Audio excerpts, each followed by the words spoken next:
The video I'm about ready to show you came across my feed, and I just thought that, a good time for a reminder here on this particular subject. We're going to watch the video and then talk about it afterwards.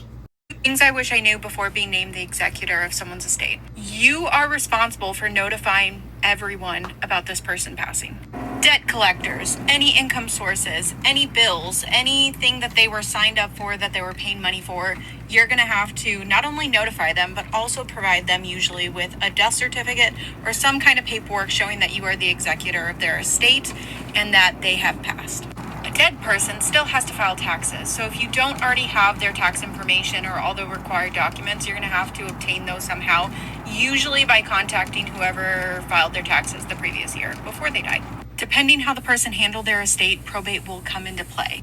If you're not familiar with probate, consider yourself lucky because it is a terrible process to deal with. Canceling the important things like Social Security and whatnot is actually the easy part. The hard part was canceling things or transferring things like the freaking water bill into my name was the most difficult. Inheriting a property and assuming someone's loan is actually two completely different things. So if you inherited someone's property and there's still a mortgage on the house itself, the title can still be temporarily transferred into your name, meaning if you don't make the mortgage payment, you're technically not liable for that. But if you assume someone's mortgage, so if you want the mortgage itself to be credited to you and you want to pay off that mortgage, then you have to assume the loan. And by assuming the loan, you assume all financial responsibilities as well. But those are two completely different things. So if you inherit someone's property, but the mortgage isn't paid off, you don't technically have to assume the financial responsibility if you don't want to. Let me begin this segment of the video by saying, if you don't already have a will or an irrevocable living trust, please get one. Renee and I took far too long to get our end of life wishes put down on paper with a legal entity, and it's got to be with a legal entity. You got to go see a lawyer. Or you should go see a lawyer. The courts don't care if you wrote it down on a napkin. They don't care if you left a note in your iPhone. They don't care if you made a video saying, here are my last wishes. It doesn't matter.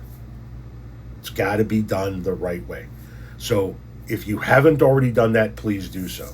Everything Renee and I have, from all of our assets to our businesses to everything, are all put in an irrevocable living trust. Where everything is handled equally for our kids and our grandkids upon our passing. We have power of attorneys over each other for financial and medical decisions if the other one should find themselves to be incapacitated. Just please handle your end of life wishes in the best legal manner that you possibly can before it's too late. I'm telling you this as somebody who has dealt with estates that had wills and estates that did not have wills. The second thing I'm going to tell you is, if you are named the executor of a will, or somebody passes and it falls on you to take care of all of the things that need to be taken care of in the event of somebody's passing, when it comes time, I think it's I don't know if it's the funeral home, I believe it is, that asks you how many death certificates that you want. Get a lot of death certificates. Okay, you need to provide a death certificate for every place that loved one has ever had an account with, ever had any dealings with whatsoever. And you're going to need a handful extra, because there are going to be things that are going to come up. I think I got 20 or 30 for my sister-in-law. My sister-in-law passed a few years ago unexpectedly at the age of 44. And so there was no will in place. I told my in-laws, I'll handle it. I'll take care of it so that you don't have to take care of it. And I ordered 25 death certificates, and we went through every one of them. The company that she had her car through, her bank accounts, her this, her that, all the way down the line. The cell phone company, everybody. You got to provide a death certificate for everybody. So just get them on the front end, because they are a pain to get down the road. So if you think you need 20, get 30. If you think you need 30, get 40. Just get some extras. Trust me, that is going to be one thing that if you don't listen to this piece of advice, you are going to regret down the line. And then, yeah, you got to start calling everybody. You got, if they had cable in their name, if they had Netflix, if they had a bank account, if they had Amazon Prime, if they had Now, my sister-in-law didn't have a bank note. Her car was paid off. However, it was never transferred, right? The title was never transferred out of that company's name and into her name. So we had to transfer it into my wife's name in order to be able to sell the car so that we could give the assets to my mother-in-law.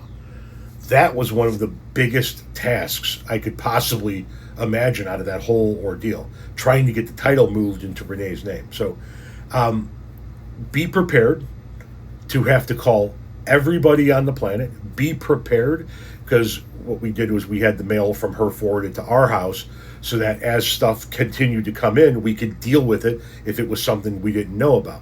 There's a credit card statement. You got to send that credit card company. If they have 3 credit cards, there's 3 death certificates that you got to send out. And you better keep track of all of this stuff, because somebody's going to circle back around and go, well, I never heard, and I never this, and I never that. So the 2 biggest pieces of advice I can give you: get all of your end-of-life wishes into at least a will, if not an irrevocable trust. And if you're somebody that's handling an estate, get as many death certificates as you could possibly imagine needing, and then add 10% to that.